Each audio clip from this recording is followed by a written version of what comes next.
මේ ඇති ජීවිතයේ ගෙව්ව මට මාවත් එපා වෙලා තියෙන්නේ මුළු ලෝකෙම මට දුන්නේ දුකමයි ආදරය කරපුය මවල් දාලා ගිහින් කියලා දැන් ඔයා ජීවිතේ නැති කරගන්න හදන්නේ.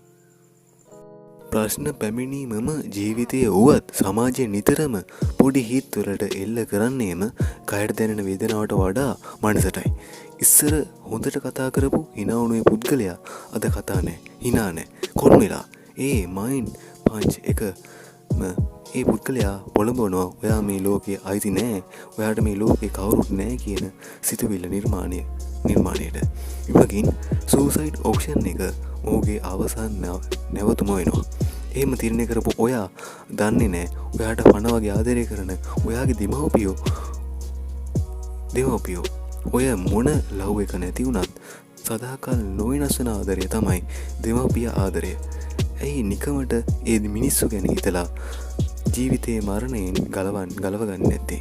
සූසයිඩ් වෙන්න බොහෝ විට ඔයාගේ ලව් එක නැවතීම හේතුවක්. හැබැයි ඔයා හිතනවත් නම් ඔයාගේ සොහොන ළඟ ආදරය කරපු ඔයා ඇවිත් අඬාවි කියලා එතන අඬන්නේ ඔයාගේ අම්මයි තාත්තයි.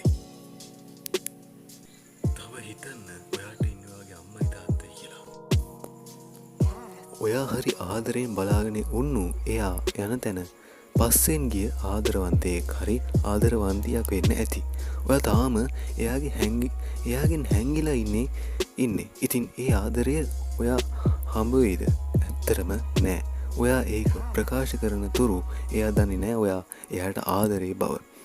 හැමදාම නැත්තම් ඔයා පෙන්නේ බලාගෙන සැනසෙන්න තමයි.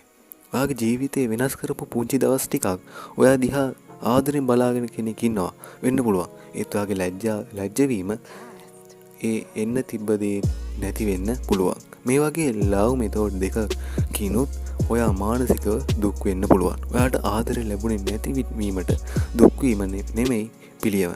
ඔයා ශක්තිමත් හොඳ රස්සාවක් කරන කෙනෙක් වෙන්න. එදාට අනිවාර්යෙන් ආදරය ළඟ නවතිවි.